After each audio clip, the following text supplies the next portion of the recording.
2019년 2월 8일 금요일자 한국경제신문 보겠습니다. 일면 보죠. 넷마블, 중국 텐센트, MBK, 넥슨 인수전 손잡았다. 21일 예비 입찰 공동 참여. 국내 2위 게임업체 넷마블이 1위인 넥슨을 인수하기 위해 세계 최대 게임 회사인 중국의 텐센트, 사모펀드인 MBK 파트너스와 손을 잡았다. 기사의 핵심 내용은 이거죠. 넷마블이 그 중국의 게임업체 텐센트라고 있지 않습니까? 이름이 텐센트야. 1달러도 아니고 100달러도 아니고 10센트. 예, 우리말로 보자면은 이제 10원. 예, 회사 이름이 10원. 그 텐센트하고 사모펀드 운영사인 MBK 파트너스. 예, 이것도 유명하죠. 거기하고 이제 이 컨소시엄을 구성해 갖고 이달 21일 날 넥슨 매각 예비 입찰에 참여하기로 했다. 이런 내용이에요. 근데 이게 만약에 이게 진짜 인수가 만약에 성사가 된다면 이 게임 업계에 어마무시한, 어마어마한 지각 변동이 아마 일어날 거다 이거죠. 예. 좀 더 구체적으로 보면 일단 그 넷마블은 국내 게임 업체들 중에 굳이 순위를 매긴다면 2위죠. 2등. 예, 2등에서 요게 근데 성사가 되면 단숨에 그냥 1등으로 점프해버리는 거죠. 점프. 그래서 거대 게임 업계의 공룡이 탄생하는 거라고 봐야겠죠. 이뿐만 아니라 또 이 세계적으로 봐도 한 10위권 안에는 들게 될 것이다. 이런 관측들이 지금 나오고 있어요. 그런데 말입니다. Why? 혼자서 그냥 낼름 인수하면 되지 왜 텐센트하고 MBK랑 손을 잡았을까요? 그거는 일단 돈이 없죠. 예, 돈이 없죠. 이 업계에서 추정하는 이 넥슨 인수 가격을 보면은요, 거의 10조 원에 지금 육박한다. 이런 말이 있습니다. 예. 사실 혼자 감당하기에는 좀 벅찬 금액이죠. 예. 그래서 일단 그 MBK 파트너스하고 손을 잡지 않았을까. 예. 그래서 이제 이 MBK 파트너스는 한마디로 이 쩐주 역할을 하게 되겠죠. 예. 그 참고로 우리나라에 그 사모펀드가 굉장히 많지 않습니까? 한행 컴퍼니도 있고 많이 있는데 이 규모 면에서 보면 1등이라고 봐야겠죠. 그래서 이 총 운용하고 있는 이 자산 규모가 한 16조에서 17조 원 정도 된다고 하네요. 내가 돈이 없자, 그러니까 네가 돈 좀 내, 이거죠. 그래서 이제 끌어들인 것 같고, 그러면 이 중국의 10원, 즉 텐센트는 또 왜 끌어들였을까요? 이거는 이제 치밀한 전략이 있다고 봐야겠죠. 예, 일단 그 중국 시장 때문이겠죠. 중국 시장. 예. 이 판호라고 부른대요. 이거를 판호. 근데 이게 뭐냐면 이제 그 중국의 정부가 이 한국산 게임의 영업 허가증을 막아버린 거죠. 예. 그래서 이 한국산 게임의 영업 허가증 이걸 판호라고 한대요. 예. 그래서 이거를 이제 막아버려 갖고 넷마블이 과거에 중국 시장에 좀 진출하려고 했는데 이게 안 된 거예요. 실패했죠. 그래서 이번에 더 기를 쓰고 덤비는 게 아닌가. 그래서 만약에 이번에 넥슨을 인수하면 중국 진출도 가능해질 것이다. 참고로 그 지금 현재 넥슨의 그 던전 앤 파이터라고 있잖아요. 던전 앤 파이터. 이걸로 그 중국에서 지금 현재 매년 거의 1조 이상씩 벌어들이고 있다고 하네요. 1조. 1조면 공이 12개인데 어마어마한 돈이죠. 그리고 사실 이 텐센트를 끌어들인 결정적인 이유는 이거라고 봐야겠죠. 텐센트가 지금 현재 넷마블의 지분을 한 17.6%를 갖고 있대요. 그래갖고 3대 주주랍니다. 그리고 현재 아까 얘기했던 던전 앤 파이터 이거의 중국 유통을 2026년까지 맡아서 하기로 계약을 했나 봐요. 근데 이 넷마블이 이제 넥슨을 인수하면 아무래도 이 텐센트가 이제 간접적으로 영향력을 행사하겠죠. 그렇게 되면 이제 넥슨이 중국 사업에 진출하는데 이미 진출해 있구나. 근데 하여튼 중국에서 좀 더 공격적인 사업을 하는 데 있어서 도움을 많이 줄 수가 있을 거다 분명히. 그래서 근데 이 텐센트는 안 끼는 데가 없어. 그죠? 아까 제가 그랬죠? 넷마블 지분 17.6% 갖고 있어서 3대 주주라고. 그런데 말입니다. 왜 제가 안 끼는 데가 없다고 그랬냐면 이 카카오 있지 않습니까? 카카오도 지분을 갖고 있어요. 누가? 텐센트가. 그래서 근데 이게 또 공교롭게도 텐센트가 카카오의 똑같아 넷마블이랑 3대 주주입니다. 3대 주주. 예, 그래서 복병이 나타났습니다. 이게 그래서 넷마블이 이제 아무도 인수 못하겠지 이렇게 안심을 하고 있는 사이에, 예? 우리 또 이 훌륭하시고 위대하신 또 이 김범수 의장님께서 이끄는, 예? 또 이 카카오가 또 네가 인수하게 내가 그냥 내버려 둘 순 없지 이래가지고 또 이제 카카오도 아마 뛰어들지 않을까, 업계에서는 그렇게 많이 보고 있다고 하네요. 그래서 근데 카카오도 마찬가지예요. 이게 인수 가격이 뭐 거의 10조에 육박하는데 이걸 혼자서 다 인수하기에는 아마 좀 무리가 따를 겁니다. 그래서 넷마블처럼 똑같이 다른, 이거 이제 좋게 말하면 재무적 투자자라고 그래서 이제 FI라고 보통 부르는데요. 좀 포장해서 말하는 건데, 뭐, 한마디로 그냥 쩐주, 돈 될 사람들. 그래서 MBK 파트너스 같은 그런 사모펀드나, 뭐, 우리나라가 안 되면 뭐 외국계 사모펀드 많이 있잖아요. 그래서 그런 재무적 투자자들을 똑같이 끌어들여갖고 컨소시엄을 구성해서 인수 전에 카카오도 뛰어들 확률이 높다. 그러면 이제, 이게 넥슨의 몸값이 더 이제 치솟겠죠. 일단 뭐 지금 그런 상황이라고 합니다. 다음 기사 보겠습니다. 같은 일면인데요. 뭐 르노 삼성 얘기가 나왔습니다. 헤드라인은 다음과 같습니다. 프랑스 본사 르노 삼성의 경고.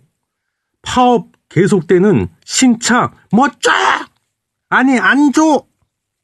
이런 헤드라인입니다. 모조스 부회장 동영상 메시지.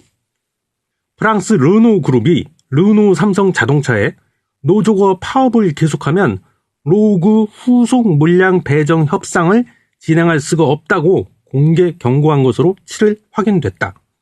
르노 그룹은 르노 삼성의 최대 주주, 지분율 79.9% 최대 주주이다.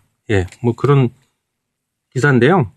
이 르노 그룹은 좀 특이한 게 프랑스 정부에서 또 지분을 제가 알고 있기로 15%인가 뭐 17%인가 갖고 있을 거예요. 마카롱 대통령이 이끄는 그런 프랑스 정부에서 이 지분을 갖고 있어요. 르노 그룹의 지분을. 그게 좀 독특하죠. 예. 그러니까 한마디로 이제 말 그대로 경고를 한 거예요. 르노 삼성에다 대고 이제, 그래서 자꾸 니네 파업판이 있는데 계속 이렇게 자꾸 파업하면 신차 못 준다 이거죠. 그럼 이제 공장 입장에서는 뭐 망한다고 봐야죠. 아니 근데 이게 얼마나 그동안 파업을 했길래. 그래서 제가 봤더니 작년 2018년 10월 달부터 약 넉 달 동안 4개월간 총 28번 파업을 했더라고요. 예. 물론 뭐 부분 파업에 가깝지만. 근데 왜 파업한 거지? 이런 의문점이 들어요. 그죠? 그래서 보니까 왜 파업을 했겠어요? 요구사항을 사측에서 안 들어주니까 파업하죠, 뭐. 그래서 그 요구사항이 뭔가고 봤더니, 노조의 요구사항은 이렇습니다. 일단, 기본급을 10만 667원 올려라! 올려라! 올려라! 이거요. 그리고 여기에다가 자기 개발비 2만 133원을 또 올려라! 올려라! 자기 개발을 어떻게 하시겠다고 이러는 건지 잘 모르겠지만, 예. 그리고 또 특별 격려금 300만 원을 지급해라! 지급해라! 근데 요거는 이제 사측에서 멍멍이 소리 하지 마라! 멍멍이 소리 하지 마라! 이렇게 돼가지고 이제, 그럼 우리는 파업할랜다! 이래갖고 그동안 이렇게 28번 파업을 했다네요. 예.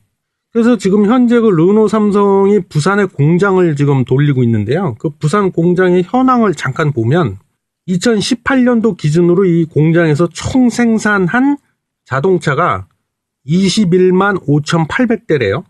근데 이 중에서 약 50%, 즉 절반 정도가 일본의 닛산이라는 자동차 회사가 있지 않습니까? 닛산. 예. 그 닛산에서 소형 SUV를 만드는데 SUV 이름이 로그래요, 로그. 이거를 위탁을 받아가지고 생산을 한답니다. 근데 이거는 이제 미국에다 수출하는 그런 대미 수출용 자동차래요. 그래서 이거를 이제 위탁받아서 그동안 부산 공장에서 생산을 해왔는데, 그러나, 예, 이 계약이 올해 9월 달에 끝이 난답니다. 예. 그러면은 이게 이제 한마디로 생산량의 거의 반토막 나게 생겼어요. 여기에다가 아까 얘기했잖아요. 계속 니네 파업하면 이제 신차적 일감 안 주겠다고 이제 XX를 하시니까 이대로 계속 가면 제2의 한국 GM 꼴이 나지 않겠냐. 한국 GM도 군산에 공장을 갖고 있었는데 그거를 결국에는 일감이 없어갖고 뭐 거의 놀리다시피 하다가 2년인가 3년 만에 결국 문을 닫았지 않습니까? 못 버티죠. 예. 근데 이게 참 또 그렇게 돼버리면 여기서 근무하는 그 근로자분들 다 어디로 가겠습니까? 갈 데가 없을 것 같은데. 예. 그래서 저는 그게 좀 걱정이고요. 저는 개인적으로 이 기사를 보면서 가장 걱정이 되는 게 있습니다. 요즘에 그 모빌리티 혁명이라는 말이 지금 번지고 있죠. 모빌리티.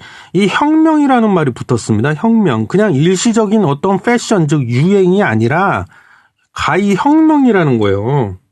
예? 그래서 이 전기차가 이제 머지않아 뭐 길바닥을 다 점령하다 싶어서 돌아다니고, 심지어는 자동차가 막 하늘을 날아다니고, 그죠? 그리고 이 자동차가 지금까지는 소유 아니었습니까? 내가 돈 주고 사서 그냥 내가 끌고 다녔잖아요. 근데 그런 개념이 바뀌고 있다는 겁니다. 그래서 우리가 잡지나 신문을 정기 구독하듯이 자동차도 이제 정기 구독을 형태로 해갖고 매일 차종을 바꿔 타고 다닌다는 거죠. 이렇게 되고 있습니다. 그래서 이렇게 모빌리티 혁명이라고까지 이렇게 말이 나올 정도인데, 국내 완성차 5개 회사가 있지 않습니까? 5개 업체. 과연 제대로 준비는 하고 있는지 저는 정말 걱정이 되고요. 이 앞으로 자동차 산업의 패러다임이 완전히 바뀌고 있습니다. 지금 어떻게 소유에서 공유 내지는 구독, 아까 말한 구독 형태로 이게 바뀌어버리게 되는데, 그렇게 되면은요, 이 자동차 산업 자체가 과거 옛날처럼 그 대규모의 고용 창출을 일으키는 그런 효과는 이제 없을 것이다. 사라질 것이다. 이겁니다. 예? 사실 우리 솔직히 그렇지 않습니까? 이분들이 제가 뭐 일방적으로 비난하는 게 아니라 그 정부, 과거 우리나라도 그렇고 외국도 그렇고 과거 정부, 각 나라의 정부들이 보면 이 자동차 산업 자체가 고용 효과가 굉장히 크다 보니까 어떻게 함부로 하질 못해요. 산업에 대해서 예를 들면 구조조정이라든가 뭐 이런 거. 예? 그래서 어떻게든 막 자동차 어떤 A라는 자동차 업체가 과거 2008년 미국발 금융위기 터졌을 때도 미국 정부에서 돈을 어마어마하게 쏟아 부었잖아요. 어디에다가? GM에다가. 그렇게 했던 이유도 어떻게든 살려야 되거든요. 그 GM을. 왜? 워낙 거기 소속된 근로자들이 많기 때문에. 그리고 근로자만 있습니까? 거기에 딸린 처자식이 다 있는데 가족들까지 다 합치면 어마어마한 사람들이 GM과 연관이 돼 있다는 겁니다. 그래서 그걸 죽일 수가 없어요. 예? 그리고 뭐 국내 GDP에서 차지하는 비중도 높은 편이고, 뭐 우리나라도 그렇죠. 그러다 보니까 이제 어떻게든, 그래서 그때도 그렇게 공적 자금이라는 명분으로 어마어마하게 돈을 퍼붓다시피 해갖고 GM을 살려놓은 건데, 그러다 보니까 이제 이거를 아는 거야.